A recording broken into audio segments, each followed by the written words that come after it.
bass family, and welcome to Everything Bass. Today we're moving on, Slap Groove 18, and we're going different today.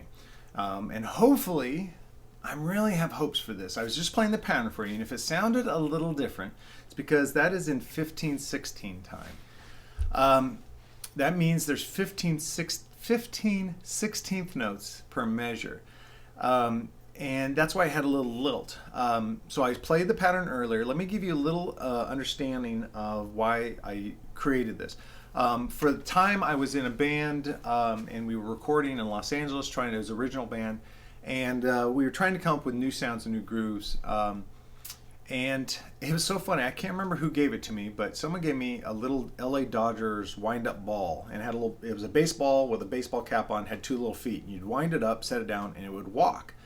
But within inside of it, it must have had a little default in some of the plastic gears, because it would walk, but then kind of get hung up for a second and walk. And I was getting frustrated. I couldn't come up with any new ideas. Everything I played seemed like something I'd played before. And just out of frustration, I wound this thing up and I set it down and I watched it walk across the table. And I was like, oh, that's a weird rhythm. It's, you know, it's got this little hitch in it, this little thing. So believe it or not, I started jamming to a Dodger ball. And it was phenomenal, man. So I came up with this groove. Now initially I thought, oh, it's just an odd displacement, but it's in 4/4. Because when you think about it, 15/16 time means just 1/16 note shy of 4/4.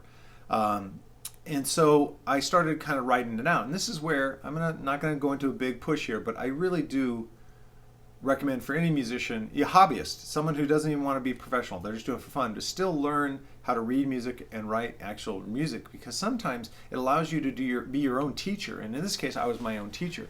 I started writing out the groove and I realized that it was in 15/16 time. So let's get into it. Now, in this one groove, and because of it uses, basically all 4 strings, and the timing's tricky, I really want to encourage you to use 1 finger per fret discipline. So it starts with an 8th note, and this is the only 8th note in the measure. All the other notes in the measure are 16th notes, and that's where we get kind of the 15/16 time signature. So you start with the octave, and then you pop the octave A, so 5th fret to 7th fret. Now, one thing I want to point out is sometimes and I do too, and I recommend it. If you're doing a groove with octaves, you might do your index finger and pinky. But because we're going to be playing this note over here, it's best to actually do middle finger, pinky. So we start with that. Now, our hand is up after we do the thumb pop. So we come down with a thumb on the 5th fret D and hammer on to the E. So this is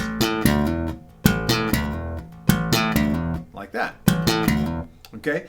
Next thing we do is we get that 4th fret B and we pop it. All right, so we go. All right, and again, 8th note, rest are 16th notes. Okay, after this, we do a thumb on the 5th fret D string. That's the G, hammer on to the A. So, okay, I'm gonna do that really slowly again so you can follow along. Like that. And then right after that, with no pauses and no sustains or anything, we go right back into the thumb octave. Same thing, 5th fret, hammer on, D, hammer on. So what's the difference? We start that whole phrase, the very beginning of the measure, beat 1, we start with an 8th note, and the rest are 16th notes. You would think that maybe when we go back to that root, the A on the beginning, well, it's not even the beginning note, on the last 16th note of, gosh, I'm not even sure I tell you this, because in 4/4 we can easily tell. Anyway, when we play in this and we go back here, your instinct might be to play that as an 8th note again. You have to play it as a 16th note to make the timing work. So I'm going to play the entire measure because I've talked and I think I've even confused myself. So here we go. Long, short.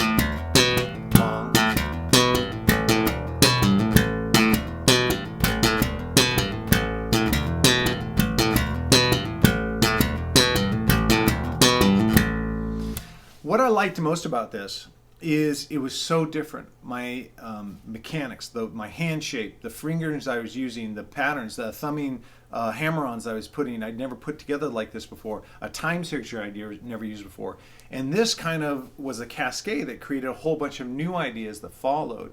So I really got excited about this.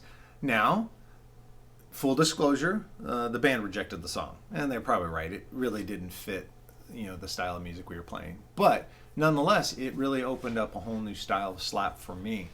Now, I also want to kind of encourage you to listen for rhythms. There was some funny social network videos that went on for a while with musicians where they would have a clunky like washing machine or a dryer that was making a weird rhythm. They'd get their instruments and jam along, and it was hilarious, but it was cool because that's what we should be doing. We should be listening for natural rhythms or mechanical rhythms that are in our lives, and no matter what time signature they are, try to jam along with them. And again, I really want you guys to learn to read so you could write them out and actually visually see, oh wow, that's this time, that's 7/8 time. Or I've gotten a lot of my grooves. Like I have one that goes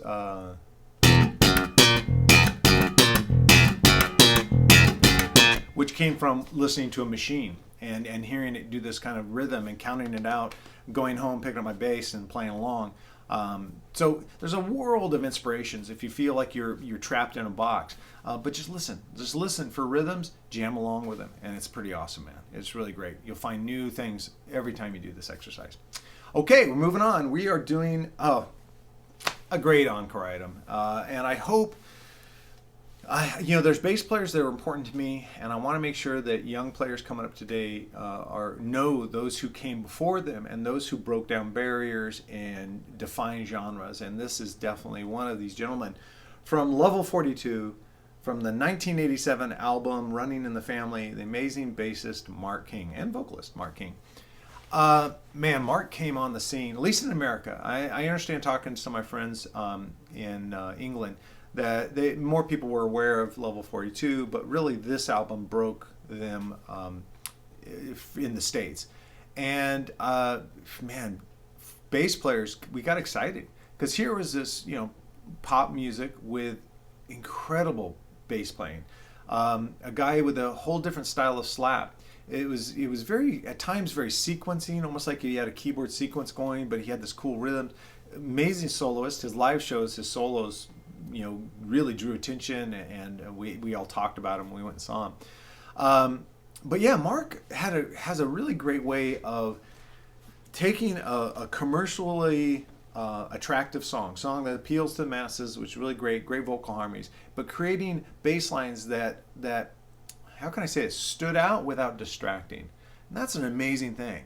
When you can create something that's got energy and uniqueness, but doesn't detract from the vocals and the harmonies and all that made it successful. And oh my gosh, just such a legendary player. And from what I understand, a really great guy. I've never had the honor of meeting him, but he really influenced me. And it's funny how many times when this came out, I was still working at a music store in Chico, California, and it was so much fun to have bass players come in and say, man, did you see the new Level 42 album? And did you see the new video on MTV? And there was an excitement in the music, which was phenomenal. Of course, I was going to go through the tracks. The tracks are great. Just listen to the entire album. And that's it. Check out Running in the Family, Level 42 from 1987. Check out Mark King, and it's important.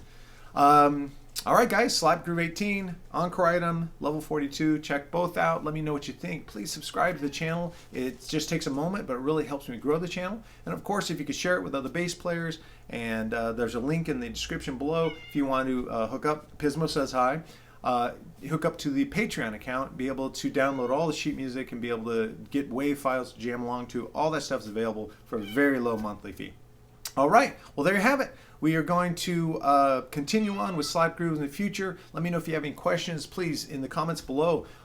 Who's your favorite slap guys? Mention them. Like maybe there's people I don't know.